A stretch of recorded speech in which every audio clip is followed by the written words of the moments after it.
Você já se perguntou por que você talvez tenha tanta dificuldade de resistir a uma promoção? Por que talvez você gaste mais do que o que você tem na conta, sem conseguir segurar os seus impulsos? Hoje eu quero te convidar a refletir sobre por que você gasta demais. O que pode estar por trás do seu comportamento de compras que pode estar te trazendo muito mais mal-estar financeiro do que benefícios? E quem sabe, a partir dessa reflexão, você pode encontrar caminhos diferentes, soluções diferentes para a sua questão financeira. Vamos refletir sobre isso?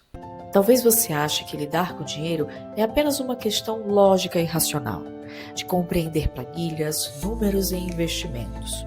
Mas, na verdade, nós somos seres sociais e emocionais, e o nosso dinheiro impacta diretamente as nossas emoções e também é regido por elas. Eu sou Sara Matos, sou psicóloga clínica e esse é o podcast O Dinheiro no Divã. Aqui a gente conversa sobre dinheiro, mas não no olhar racional, lógico de planilhas, números, e sim tentando entender como a nossa vida interior impacta a nossa relação com o nosso dinheiro e como a nossa saúde financeira também impacta a nossa saúde mental. Nem todo mundo apresenta comportamentos impulsivos e compulsivos de compras.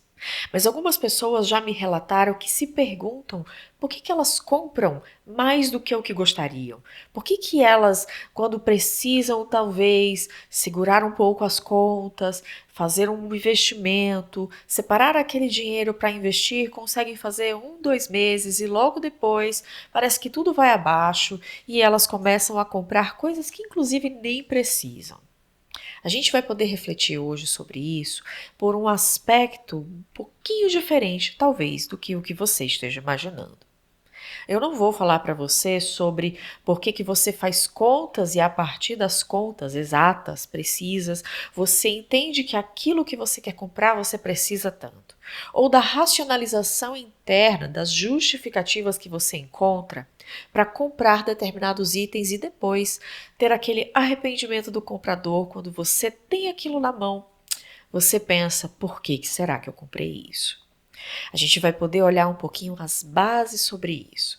E para conversar, para começarmos essa conversa, eu vou precisar te dar um contexto histórico, para que você entenda de onde vem, talvez, o seu comportamento de compras, que não tem nada a ver com o consumo de redes sociais, com a quantidade de influências que estão te dizendo para você comprar isso ou aquilo, mas, na verdade, o seu comportamento de compras hoje tem uma outra raiz que vem de, no mínimo, 300 anos atrás. Por que 300 anos? Porque há 350 anos, a nossa vida deu uma virada.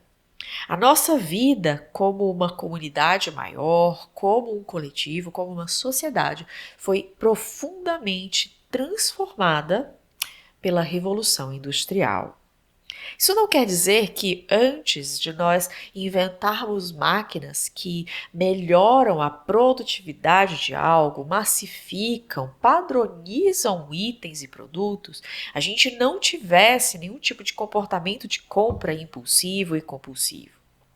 Desde que o dinheiro foi inventado, nós temos sim essa vontade, essa necessidade de realizarmos trocas e usarmos o dinheiro como um parâmetro, um equalizador dessas trocas.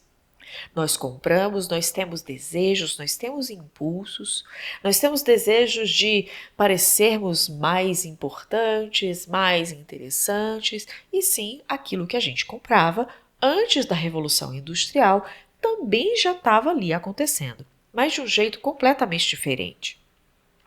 Se antes da Revolução Industrial o nosso processo de compras estava muito mais pautado em necessidades materiais, depois da Revolução Industrial isso foi completamente transformado. Antes, nós comprávamos itens materiais que satisfaziam as nossas necessidades materiais. A gente acumulava, sim, mas também acumulávamos como uma forma de garantirmos algumas necessidades materiais para ajudar o nosso processo de sobrevivência. A gente estocava alimentos, a gente comprava mais alimentos do que o que precisava, nós tínhamos roupas de inverno, de verão, dependendo, lógico, de onde essas pessoas moravam quando tinham uma passagem de estações que eram mais bem pautadas, mais bem marcadas. As pessoas compravam roupas, as pessoas compravam sapatos, as pessoas compravam maquiagem, elas queriam parecer bacanas, bonitas, e principalmente em algumas épocas do ano, quando tinham bailes, quando tinham festejos, tudo isso acontecia e sempre aconteceu. Mas antes da Revolução Industrial, esse processo ele era mais dirigido por necessidades materiais do que por necessidades emocionais e relacionais sociais que nós tínhamos. Com a Revolução Industrial, nós começamos a padronizar produtos. Aquilo que era feito de uma forma manual, que tomava um tempo para ser feito, começou a ser feito mais rápido. E além de ser feito mais rápido, começou a ser entregue mais rápido. As máquinas a vapor, os grandes trens, os trilhos começaram a ser construídos e aqueles produtos que demoravam meses para chegar entre um país e outro, porque precisavam ir de navio, porque precisavam ir a cavalo, começavam a chegar mais rápido. O escoamento de produtos era mais rápido, a quantidade de produtos feita era mais rápido, existia uma padronização maior, ou seja, existia uma possibilidade de mais itens chegarem em mais camadas da sociedade. Durante algum tempo, isso funcionou muito bem. Aquilo que era feito era escoado bem rápido, porque chegava para outras pessoas também de uma forma mais rápida. Mas começou a acontecer um fenômeno que também tem acontecido hoje de um jeito diferente. A demanda não era tão alta assim. As pessoas não compravam 50 vestidos para usar. Elas não compravam e não tinham 50 pares de sapato. Ou elas até não tinham nem demanda emocional ou financeira para fazer isso. Para comprar itens que realmente precisavam ficar lá parados, porque inclusive a compra e aquele item dentro de casa, dentro do guarda-roupa, também eram símbolos de status.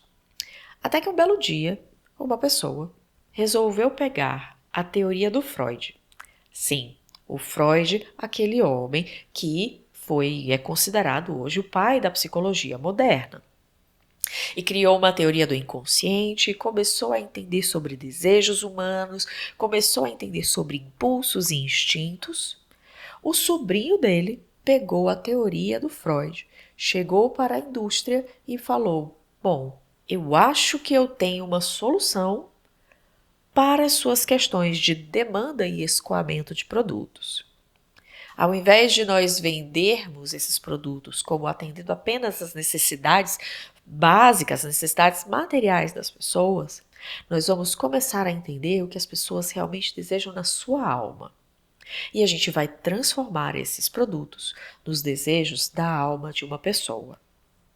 Existem relatos de 1920 que falam que algumas vitrines, por exemplo, de lojas na França, de lojas dos Estados Unidos, colocavam nessa vitrine um belo vestido e ao lado a foto de uma duquesa, a foto de uma princesa dessa época em que existiam mais monarquias, inclusive, e que essa vontade de ascender socialmente, a ser nobre, a fazer parte da nobreza, era algo que era muito desejado pela população em geral, começou a aparecer. E todo o processo de consumo começou a dar uma virada muito mais brusca. Isso tem mais ou menos 100, 150 anos, que é o tempo que a teoria do Freud tem de existência. Começou a se utilizar teorias de psicologia e os desejos da alma de uma pessoa, de nobreza, de segurança, de beleza, de autoestima, de amor, de relacionamento, de pertencimento, que são todos desejos instintivos, são todos desejos que nós temos Sim, com certeza, e serem transformados de algo que é muito mais sentido, muito mais experienciado, muito mais sutil e etéreo, porque não tem como algo material entregar e suprir algo que é do nosso interior, começou a ser entregue, começou a ser feito um processo pequeno e básico sobre como um objeto poderia entregar para uma pessoa os seus desejos de alma e os seus desejos mais instintivos.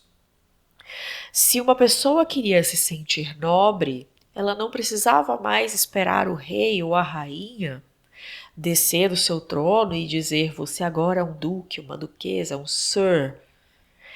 Ela poderia simplesmente comprar um vestido que estava numa vitrine, ao lado de uma foto de uma duquesa, porque a duquesa tinha usado exatamente aquele vestido, e se sentir como uma duquesa, mesmo que na realidade ela não fosse. E esse processo ele foi sofisticado ao longo do tempo, inclusive usando a mulher como peça principal desse processo.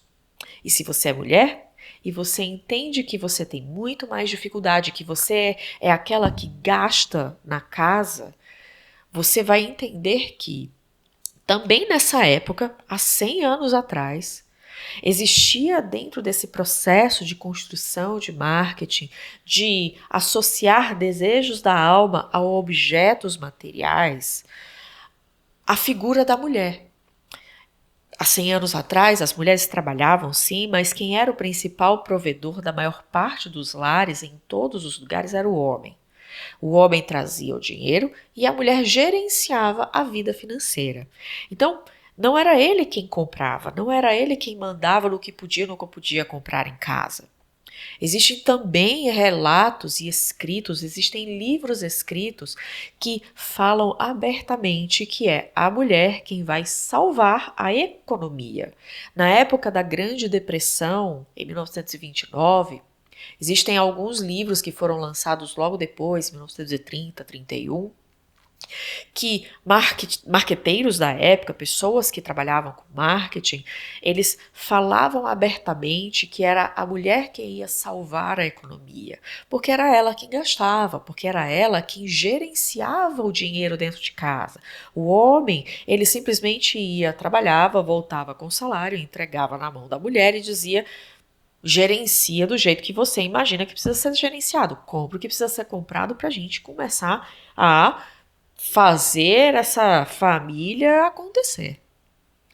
Todo o processo de inserção da mulher, de associar a mulher com a compradora mor e os grandes trabalhos de marketing serem voltados sim para a mulher, também aconteceu há 100 anos atrás.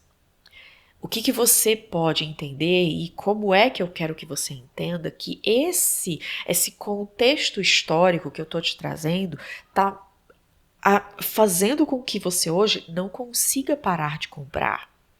Ao longo do tempo, essa forma de se lidar com o desejo humano, essa forma de se entender que não importa o seu desejo, comprar é a solução, ficou cada vez mais enraizado na nossa sociedade. Hoje a gente quase nem questiona isso. Se eu quero me sentir bela e beleza é algo que é imaterial, que é individual, que não é massificado, que não pode ser padronizado, que é diverso, que precisa da diversidade para se entender beleza. Eu consigo acessar beleza quando eu tenho dinheiro suficiente para pagar às vezes por uma cirurgia estética. Quando eu tenho, por exemplo, dinheiro suficiente para ir a um shopping e comprar o vestido XYZ. Quando sai um filme e uma determinada roupa está sendo usada por determinado ator, determinada atriz, e eu posso comprar e sentir o que aquela pessoa está sentindo. Tem alguns relatos, algumas reportagens sobre, por exemplo, quando a princesa Diana usava determinados vestidos e ela aparecia, logo em seguida os vestidos ficavam esgotados na loja. Porque as pessoas começaram a associar aspectos imateriais com objetos materiais. Virou uma associação direta disso. E isso nos afastou do nosso próprio interior. Quanto mais eu tenho desejos imateriais, mais algo em mim me diz que se eu comprar determinados objetos, eu posso materializar esses desejos. Eu posso transformar esses desejos da minha alma, de autoestima, de amor, de relacionamento, de felicidade, de conexão com as pessoas, de respeito, de dignidade, com objetos materiais.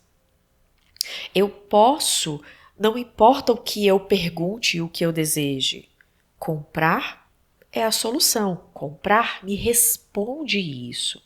Se eu sinto em mim que eu tenho uma sensação interna de que a minha autoestima hoje está um pouco fragilizada, e eu passo no shopping, ou eu vejo na TV, ou eu estou zapeando o Instagram ou qualquer rede social, e eu vejo uma determinada figura de expoência, uma figura de influência, alguém que esteja se expondo ali e que tenha uma imagem construída em cima de desejos humanos de beleza, de segurança, de autenticidade, de eu sou querida por tantas pessoas, eu tenho status de nobreza, de real, de ser da realeza. Na hora que eu vejo aquilo e algo em mim diz eu também queria isso que essa pessoa tem, não como um processo de inveja ou de cobiça, mas porque muitas vezes são desejos que a gente já tem, são instintivos. Eu desejo me conectar, eu desejo ser vista, eu desejo ser respeitada, eu desejo ser cuidada. São todos desejos reais e instintivos que todos nós temos. E eu olho aquela pessoa vestida de uma determinada forma, eu descubro que o perfume dela é aquele perfume tal, o sapato que ela está usando é aquele, o lugar que ela frequenta é aquele. O meu dinheiro vai me dar acesso a isso. E quando eu menos espero, eu vou lá, eu compro, eu acesso isso. E mesmo comprando mais do que o que eu tenho, mais do que o que eu posso, parece que aquilo dentro de mim não se acalma. Não se acalma por nada que eu compre. E esse processo que eu quero que você comece a fazer para dentro de você é que perguntas, que necessidades internas você tem que, independente do que você queira, independente da pergunta que você tenha dentro de você, se a resposta for eu vou comprar, para a compra e olha para isso dentro. Comprar, é claro, entenda, eu não sou contra comprar, eu não sou contra ter coisas boas, eu tenho coisas boas, mas não como uma forma de satisfazer internamente aquilo que objeto nenhum vai me suprir, objeto nenhum vai matar essa fome interna, vai saciar aquilo que está aqui dentro. E se saciar, vai saciar por 5 minutos. Logo depois vai passar, talvez sacie por 1 semana, 2 semanas. Se você é, por exemplo, jovem e você quer ser respeitada, e você quer ser bem vista pelos seus pares, e você entende que se eu tiver um carro XYZ, isso vai me dar esse lugar, vai me dar esse processo, vai me satisfazer, você vai comprar o carro. Você vai passar 5 anos comprando carro. Depois de 2 semanas em que as pessoas olharam para você e disseram assim, nossa, você comprou esse carro, ai que carro legal, ai como você, nossa gente, que bacana, admiro muito você. Durante 1 semana, 2 semanas, você recebeu a admiração das pessoas, você recebeu o respeito das pessoas, mas o boleto vai chegar por 5 anos. Essa admiração, isso vai passar. As pessoas não vão continuar te admirando por 5 anos enquanto você está pagando esse boleto desse carro. Vai passar, depois de 1 mês, depois de 2 meses, aquilo vai virar comum. E quando vira comum, o desejo que não foi saciado adequadamente, porque ele foi saciado a partir de um objeto externo e não a partir de uma pergunta interna de como você efetivamente promove uma admiração de si mesma para si, ou de uma admiração de uma outra pessoa para você, através de algo que você é e expressa, ao invés daquilo que você pode comprar, de que você tem acesso a comprar. Muda totalmente a forma como você lida com a sua compra. Agora em Black Friday, né? Hoje é final de novembro, tá tudo estourando por aqui de compre isso, compre aquilo, essa TV disso, esse carro daquilo, essa roupa tá com percentual de desconto de XYZ. Ativa, e todo o processo de marketing que é construído hoje, ele é feito há mais de 100 anos com uma forma de ou despertar você fazer comprar pela dor ou pelo desejo, de uma ou de outra forma. E se você não conhece a dor e o desejo que estão dentro de você, para compreender que aquilo que você vai adquirir de uma forma material e concreta, de uma forma física, porque um carro se toca, uma roupa se toca, uma cirurgia estética, você vai ver, você vai tocar no seu corpo e você vai saber que aquilo está ali. Vai te saciar durante algum tempo e depois não mais. E é importante que você comece a fazer essa pergunta para dentro. O que realmente eu desejo e que pode ser saciado de uma forma que não seja material, que eu não precise necessariamente tocar. E essa é uma pergunta muito difícil, é uma pergunta que você não vai responder agora no final desse episódio. Você vai ficar com essa pergunta durante algum tempo, porque ela é uma pergunta que vai sendo cozida dentro de você, que você vai começar a se perguntar quem eu sou sem essas roupas. Quem eu sou sem esses sapatos? Quem eu sou sem esse carro? Quem eu sou sem essa casa? Quem eu sou sem XYZ que seja tocado? A gente tende a ter esse olhar mais físico, mais material para as coisas. E muitas vezes os nossos desejos, eles não são materiais. A autoestima, ela é zero material. Ela não consegue ser nutrida, suprida, saciada com qualquer objeto. A gente precisa olhar para dentro e gostar da gente, e entender quem nós somos e gostar de nós mesmas pelo que nós somos, não pelo que nós podemos comprar. Como é que essa reflexão está chegando aí? Como é que ela está mexendo em você e fazendo talvez você questionar que talvez parte do que você entende dentro de você, que é uma necessidade, que é um desejo, que você deseja saciar, não está conseguindo ser saciado com as suas compras, e você consegue ter um controle melhor sobre o que você compra a partir dessa conversa interna. Segura a compra, entende para dentro, não sai comprando de uma forma automática, instintiva, instantânea, sem pensar um pouco. O mundo vai continuar sendo o mundo, as TVs vão continuar sendo TVs, não vai acabar agora, só porque a Black Friday acabou. Você vai poder comprar isso em um outro momento. Reflete um pouco sobre aquilo que realmente é valioso para você, dentro de você, para que do lado de fora você faça compras que sejam mais alinhadas com aquilo que está dentro de você e não para saciar algo que precisa ser saciado de um jeito diferente e que às vezes a própria matéria, o próprio objeto material não consegue fazer isso. Esse foi o último episódio desse ano. Eu volto em janeiro com outras perguntas, com outras questões sobre dinheiro. Se esse episódio te ajudou de alguma forma e pode ajudar alguém, encaminha ele para uma outra pessoa, convida ela para vir aqui questionar, entender por que será que eu gasto tanto e depois eu me arrependo das coisas que eu gasto. Mesmo que eu não tenha compras impulsivas, mesmo que eu não tenha vício em compras, faz parte esse processo de questionar também para dentro o seu processo de compras para que você tenha uma relação mais saudável com a sua vida financeira. A gente se vê no próximo ano. Esse foi o último episódio desse ano. Agora eu só volto em janeiro com novas perguntas sobre dinheiro, psique e a sua vida interior. Até lá. Tchau, tchau.